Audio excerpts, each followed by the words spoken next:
Excuse me? Okay. Okay, we'll just a little bit, somewhat behind in our material. Okay, so I'm going to speed up. And before we start the class, I'd like to show something here. We will have an activity due. Is this too bright? Is it okay? Or turn it? Is it too dark? Huh? Oh, I'm sorry. If it is not too dark, so let's put it this way, okay? All right. We will have the first class activity due next week, okay? And yes. No. Huh? Oh, you have qualification test on Thursday? The whole day? Okay. Okay, so maybe you just turn in 1 week after. Okay, so which is 24th. Okay, then when we turn in this homework, means you can do it at home first. Okay, then come to the class and turn in. Then after that, do the presentation for what you have done. Okay, understand what I'm saying here? Not just turn in the homework, okay? Not just turn in the assignment, but you need to do the presentation for that assignment. Okay, I think those of you in master's program, you have taken my class last semester. You all know how to do it. All these new students, including you, and all this PhD student, you don't know what might expect. So I'm going to tell you that you can do the assignment at home, but come to the class in the morning on March 17th, then upload it and do the presentation. Well, you can just, show what you have done. Actually, okay, let me see.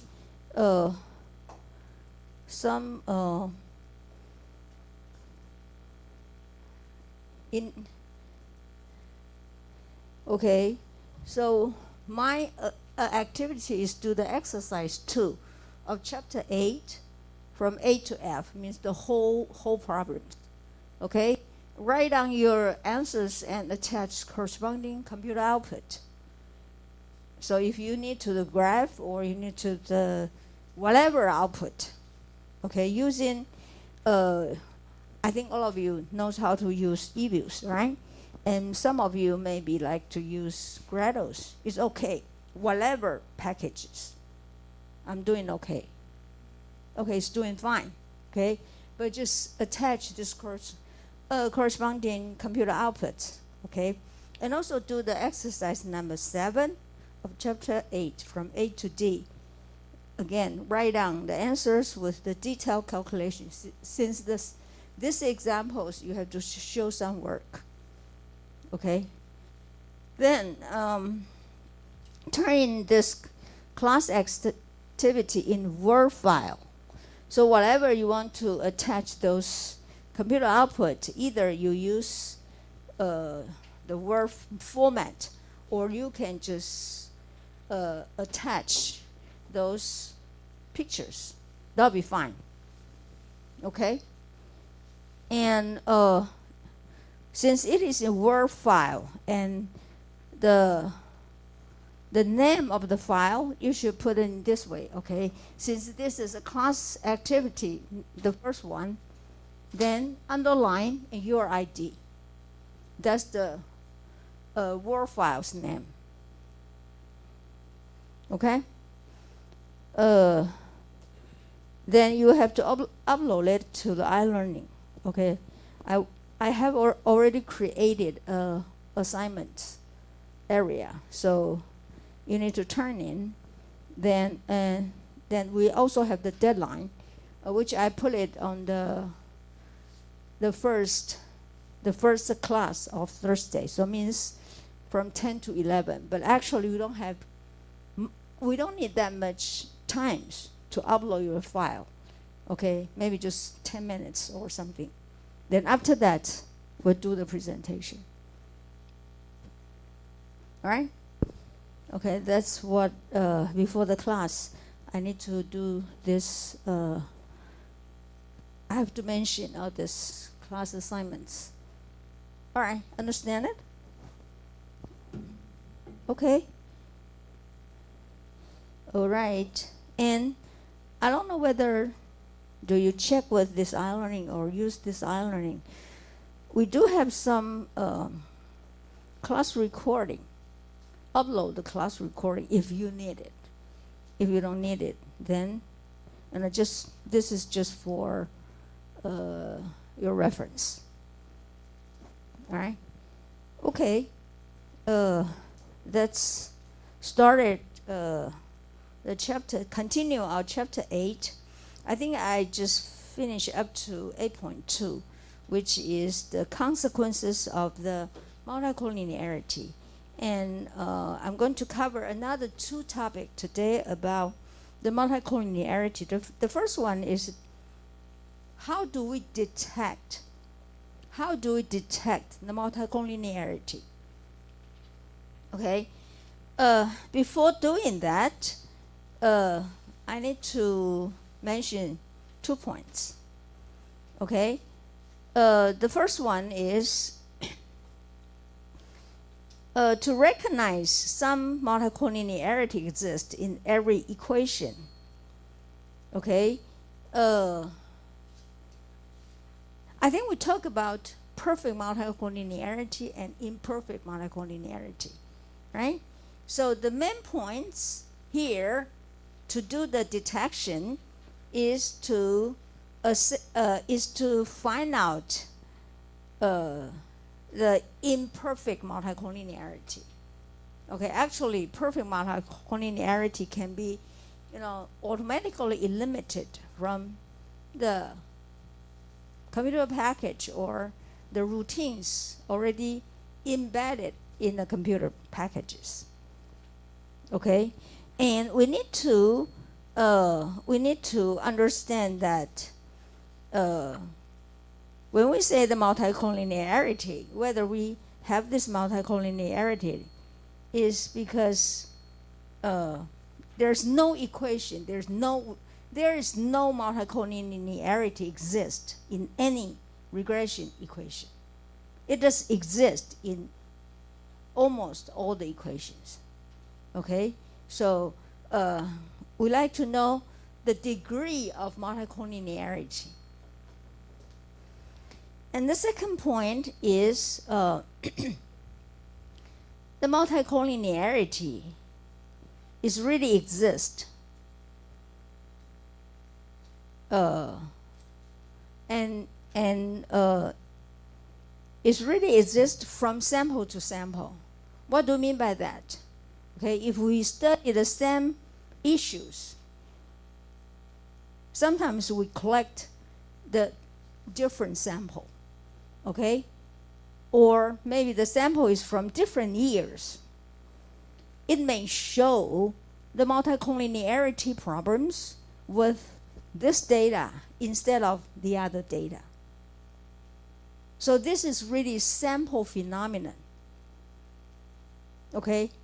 It's not really exist. Okay?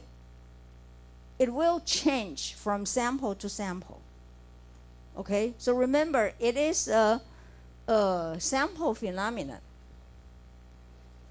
So since it is sample phenomenon, the level of degree of the impact of multicollinearity is really, sometimes it's not that serious. Okay?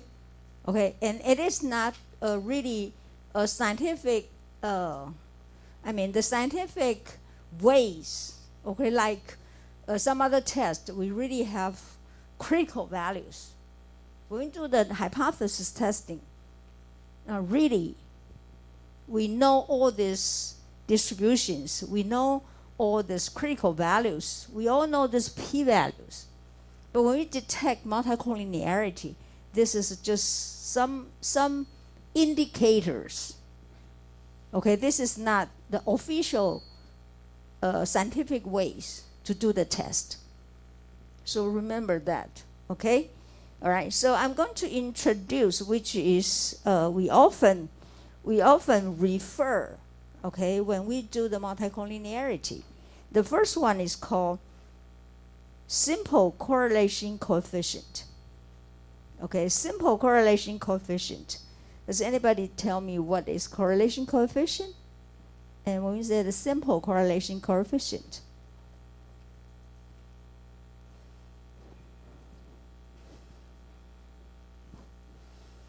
when we learn these regressions, usually we like to see the correlation between the y variable and x variables. We like to choose the one of the x's which is highly correlated with the y variable. Okay? So however, when we talk about multicollinearity, actually is talking about the relationship between or among the x variables. Okay? When we say the correlation coefficient, in fact, it refers to the two variables. And here, we're talking about the x variables only. So if we have high correlation coefficient of correlation, coefficient of correlations between two x variables, then this is what we say, the multicollinearity. Okay? So we can figure out the relationship between all these x variables. Okay? All right? And I think we're just using the example. Okay, let's use one of the examples, okay, which we maybe I think you need to do also in the exercise number 7. Okay, there's one of the data is from chapter 3, which we learned it before. You know, you may not learn it last semester, but actually you can get this data. Okay, let me show this data to all of you, okay? This is, do you know how to get the data file from the iLearnings?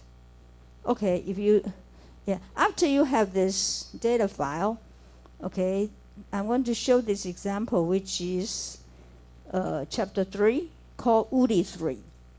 Okay, this data, you're going to use it in exercise number 7. Okay? All right, so this UDI 3. Let me show this one, okay? And we have this data which the y variable is called y, okay? The x variable is called, one is I, the other one is n is p, okay? If you turn back to, I think there's the definition in chapter 3. Let's see the examples, okay? The definition of the example, okay? You can turn to page 93. 93. Okay, why is talking about the customer sales. Okay, the way the authors measure the customer sales is using the number of bills, okay, in the restaurant. Okay, the number of bills in the restaurants, okay, which is the definition of y. And we have 3 x variables. Let's see. The definition is on page 93. The first one, N, is called competition. Means the number of direct market competitors within a 2 miles radius of the UDI's location. UDI is a restaurant. Okay, so N is the market competitors. Okay, it's Woody's market competitors. Okay, and how do we measure the market competitors? It's within 2 miles radius of the Woody's location.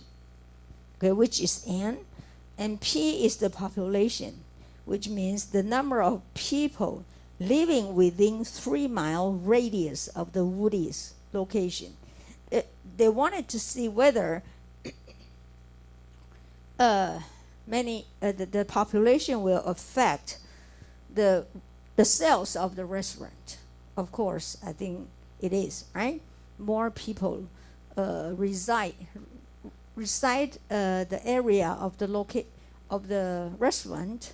Maybe there's more probability those people will go to the restaurant. Okay, and I is the income. So the average household income of the population measured.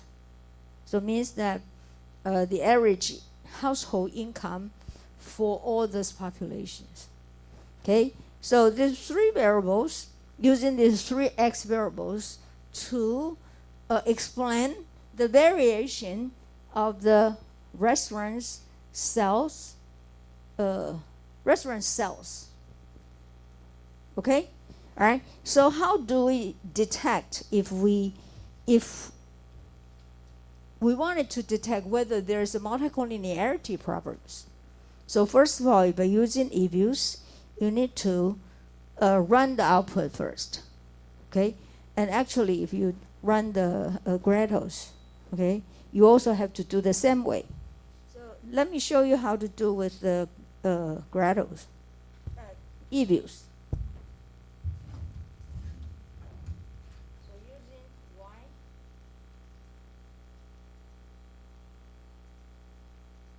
N, P, and I. Okay. And open this as an equation.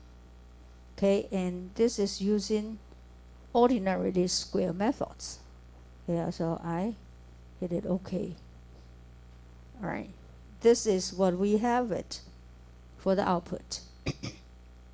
How do we get this correlation? Okay, we can see I think maybe we can see the quick group, then correlation. Did you see that? Okay. And I'm going to kick out the Y. I don't need to know the Y, just all this X variables. All right? Then OK. So this is what we call correlation coefficient matrix. Okay? So I think you recognize this matrix. Okay? You can see this diagonal is all 1. The diagonal parts is the correlation between N and N, P and P, and I and I. So mean the variable itself. Therefore, the correlation is equal to 1. Okay? And if you see this N and the P, which is 0.72862 something. Okay? And if you see the N and P, this area, is also 7 numbers. So in fact, this is the matrix. If you're using the diagonal as dividing parts, the upper load and upper area and lower area is really, the same numbers. It's an image. Lower triangle and upper triangle. Okay, and the correlation between P and I is 0.24 something. Okay, N and I is negative 0.03 something. Okay, what's the range of correlation coefficient? -1 and 1, right? So there's negative relationship and positive relationship. The number close to the end means close to 1 or positive 1 or negative 1, or either, it's more close to the 2 side maybe the high correlation.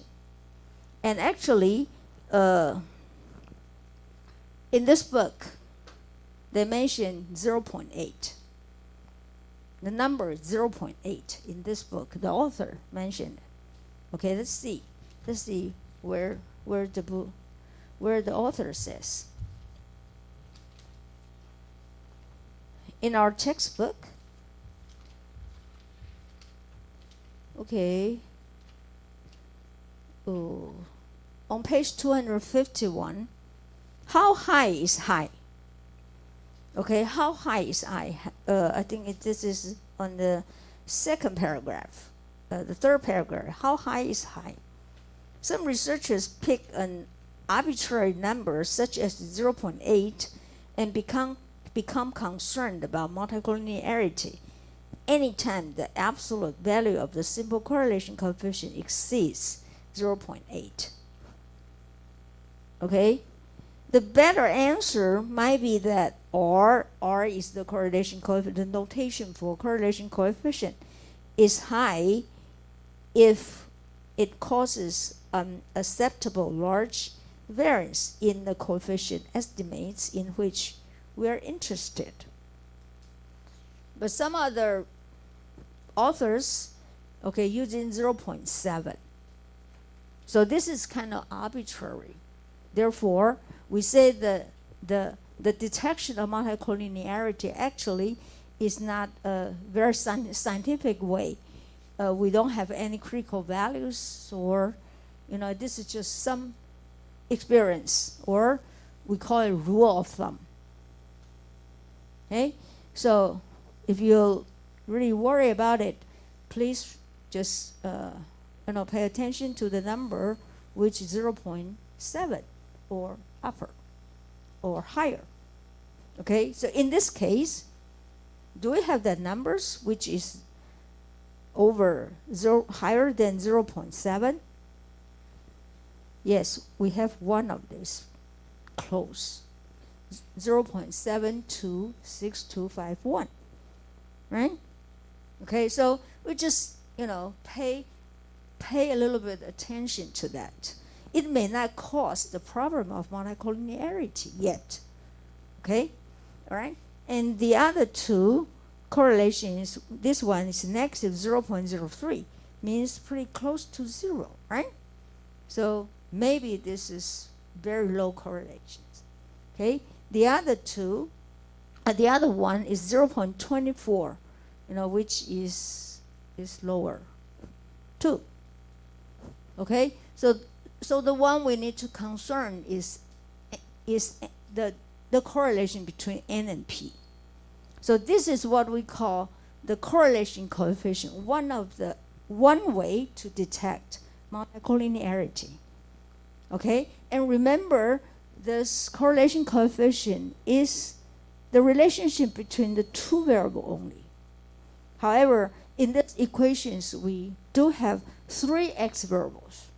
We don't have any correlations which show the relationship among these 3. But we can do that too. So this is the second way. In our textbook, say variance inflation factor, VIF, which is on page 251. Okay, then how do we get this VIF? Okay, I think I'd like to mention in the whiteboard. Okay, let me explain in this way. Where is it? Okay. If I say the models is something like this one,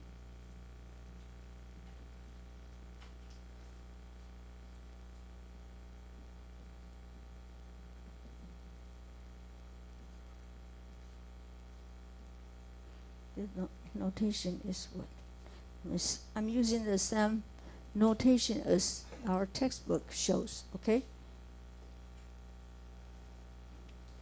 If I like to know every x variables, the relationship of every x variables to the rest of the x variables, okay? I need to do 2 steps. The first step is run a regression with individual x as a y variable. The rest of the x as an x. So for example, am I using x? I think I'm using the same notation as the book shows, okay? All right, let me put this I. The I can be any one of them, okay? From 1 to up to k. So I like to know any one of the x variables, okay? Then I'm going to run the regressions. Since I have, then this one will be, how to say that? 1 alpha 2 x2 up to, then I will have one of them is alpha I minus 1 x I minus 1. Okay, then I skip it to alpha I minus 1 plus 1 x I plus 1. Means the I is already here. Therefore, there's no any x here. Understand what I'm saying here?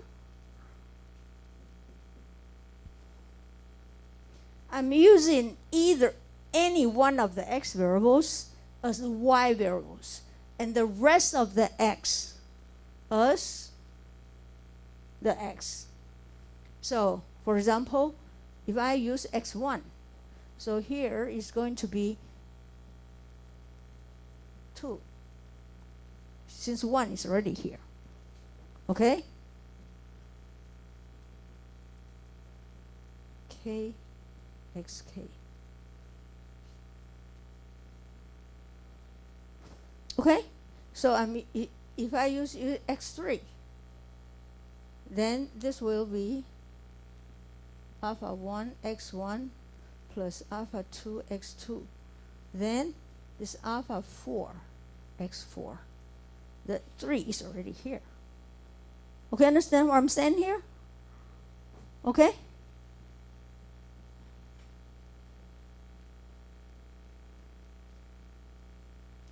All right? Run the regression. Run the regression of this one.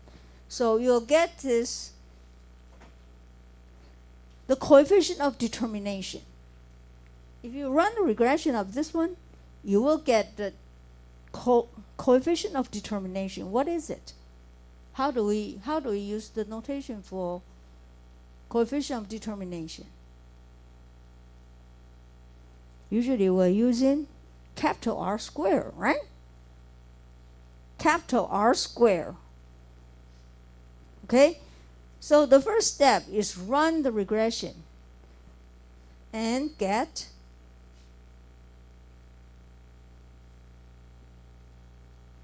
coefficient of determination.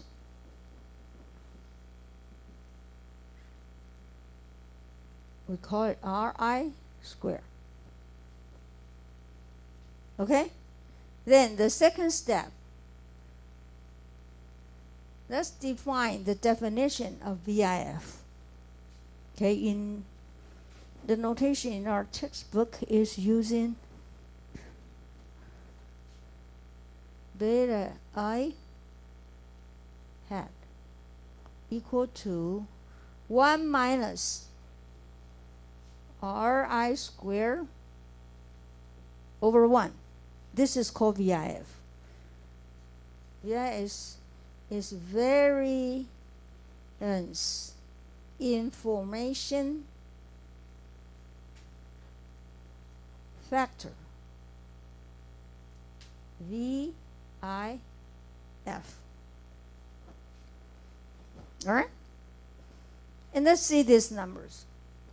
What's the range between, what's the range of Ri square? What's the range of Ri square?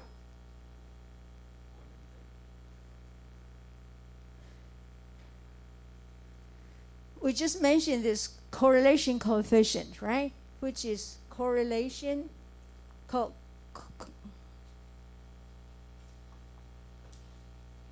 correlation coefficient. This is between two x variables, and we call it R, smaller letter of R, which is between negative and positive. All right? In the simple linear regressions, if we look at the determination, coefficient of determination, which is also the relationship between y and x, and which is r squared, then r squared is the smaller letters r squared. So this one is equal to this one for simple linear regression only. Okay? For simple linear regression only, since the r squared is the r squared of this one, so what's the range? What's the range of this one? Of the r squared?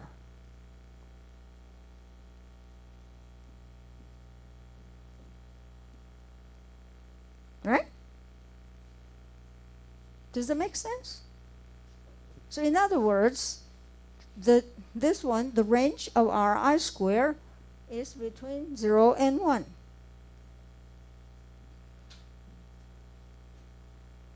So what is the range of VIF?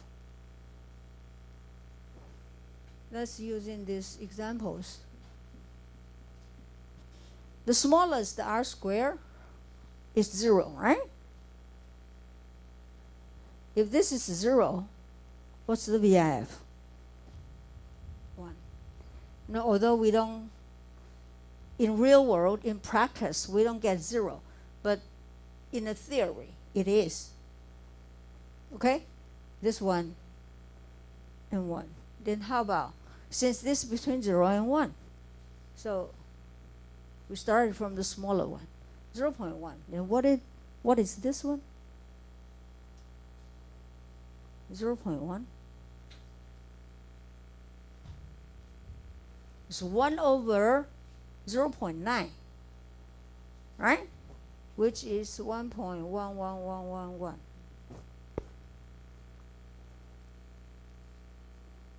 All right? Any questions about this one?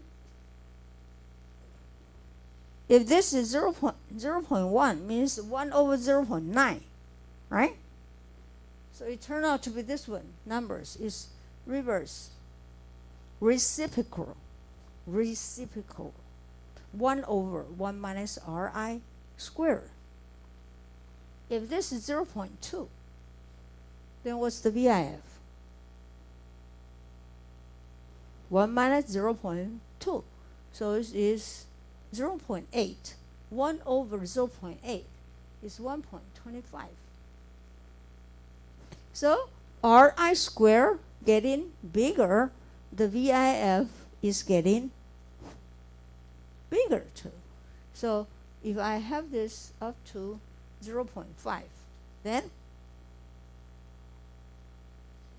this is 2. Then 0.8, and what is this? 5. 0.9 is 10. And 1, 1.1, this is undefined.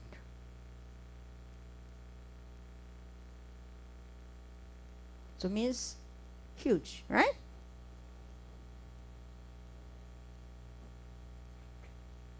Okay? And since the r squared here is, how do we define the coefficient of determination?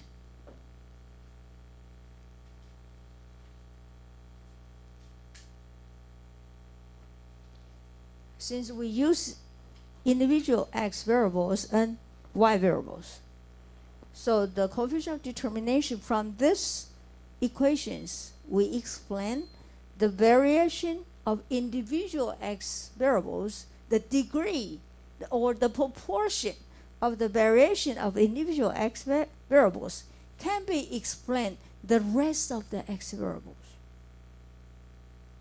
So if the VIF is bigger, means this particular x variables, the proportion of the degree is high when these variables can be explained the rest of the x variables, right? So it's not just only the two variables relationship, but it's one x variables with a huge the rest of x variables. That's the variance of information coming from, a factor coming from.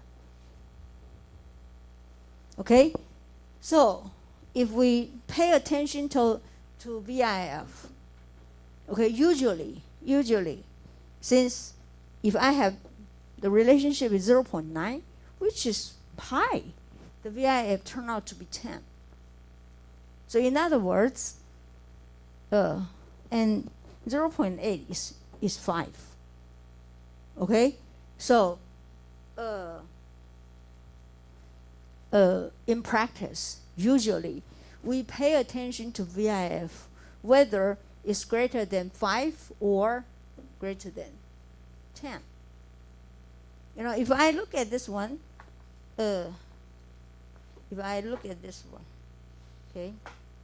if I have the relationship is 0.95, then what's the VIF? Means 0.05, right? So which is 20. Okay? If I have this 0.99, this turn out to be 100. Okay? All right. So usually we pay attention to VIF is greater than 5, usually. Since Ri squared is 0.8 already. So if you have something, the rest of the x variables can be explained by 80% of the rest of the x variables. Means they are highly correlated. All right, so this is most popular way to get the VIF. This is the popular way to detect multicollinearity. Okay, then how do we do from e-views? Can we get this VIF, or do we have to run all this VIF by ourselves? Well, you can see from the e-views. Okay, look at this view. Okay, after you have this output, then look at the view. And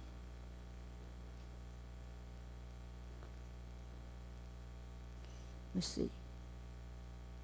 Okay, the function of coefficient diagnostics. Then this one is called variance inflation factors. You see that? Okay, here this one. Okay, look at the number, the last column. The last column is the VIF. So what do you see from here? How do we read this one?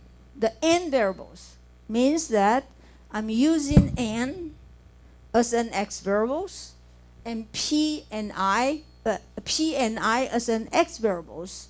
Then the VIF is 2.348 something. All right? So individual x variable has its own VIF. Okay? If I use p as a y variables, the rest of n and I as an x variables, the VIF is 2.46 something. Using I as an y variables, and n and p as an x, and the VIF is 1.18. So based on this information, do I really have to concern with the multicollinearity problem? No. Right? So they are all, two point something numbers. So which is, pretty close to this number. I mean the R squares. And usually we pay attention to the number of 5. Okay, it is not get to the number of 5 yet. Although we see the correlation of N and P is 0.72, which looks higher, but it really doesn't matter or affect the problem of multicollinearity in this equation. All right?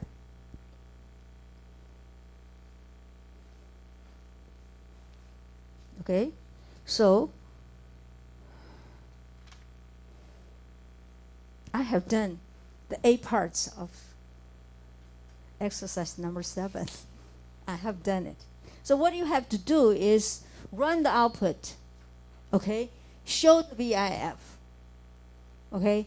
And, attach all this corresponding output. You know how to do it, right? What you use.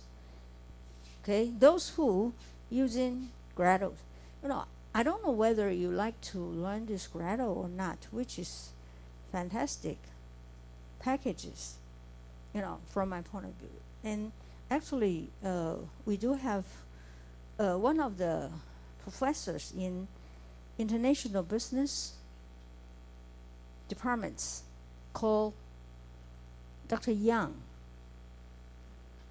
He has the right, all the Gradles, you can use it in English version, or those Chinese students, Taiwanese students like to use the Chinese version. And all this Chinese version, I mean the copyright is from Dr. Yang. He do this one, those translate the interface into Chinese version. And he has that copyright. Okay, so this is wonderful, popular, universal packages, and it's free. Okay, so let me just show for master students how to do this one. Okay, if you like to learn it, you need to download it. You have to download. In that case, I need to use the Excel file. Okay.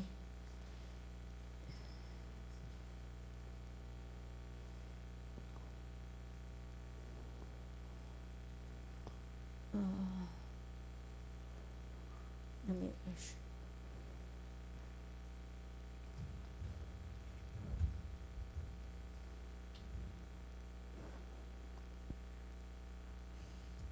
and I need to save it as the latest version of Excel. And let me put this way. Put this way. Okay. And where is it? Okay. All right. I need to have the Gradle first. Then turn it on. Okay. And this is the Chinese edition. If you like to convert it to English, just do this one.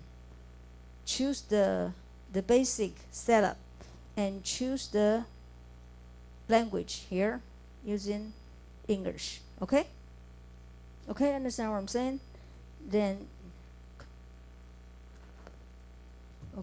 after that, I reopen it. All turn out to be English, right? All right? I'm using English version that all of you all understand how to do it, okay? All right, after you have this one, then drag in. Just drag in. Then I started from the first column, first row. Just invert, then since this is not panel data, so I use no. Then I have all these variables. Okay? Then model, ordinary square. Okay, the function is all the statistics packages. Okay, those analysis methods is here in model. Okay, I'm choosing ordinary least square. Then I put the y variable as a dependent variable. The rest of the 3 as an regressor. Okay, then I hit OK. Then I have this output, which, huh? Okay, model, then ordinary least square. Okay, then you will see the dependent variables. Just, this is arrow, just highlight this variable, then put it here. Then I'll highlight this 3 and put this one as a regressor.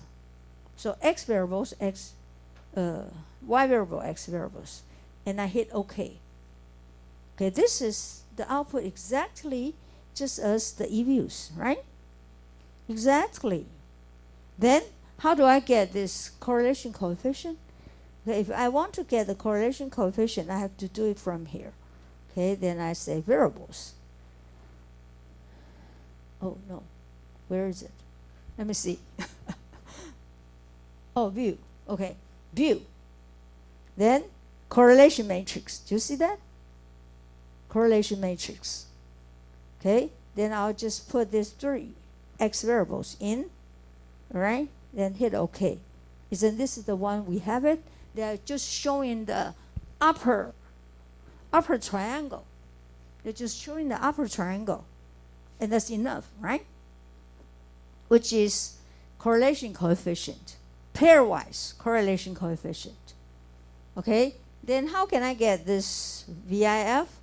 Again, I have to using this output, then using the test. Then did you see this one? Where's the VIF? Oh, here. Okay, analysis, then collinearity. Did you see this one? Then VIF. Did you see all this one up here? VIF, which is the same as e-views. Okay, they also ask you how to calculate the VIF. VIF equal to 1/1 minus r squared. Okay, and in this program, I mean the Gretos, the routine. Okay, this routine set VIF value greater than may indicate a collinearity problem. They already set 10. In our textbook, they are using 5. But either 5 or 10, you just have to make it a question. It means this problem somewhat matters. You need to concern it. Okay? All right?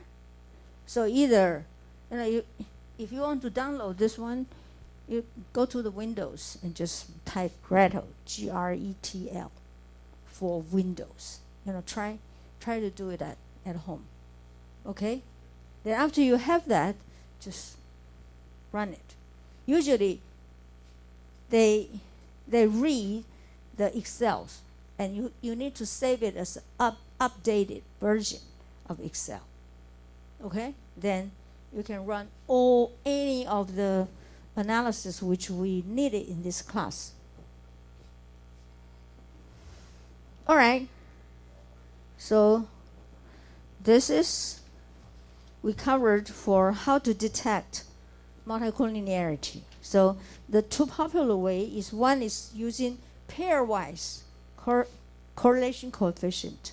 The other one is using VIF. Okay? Let's take a break.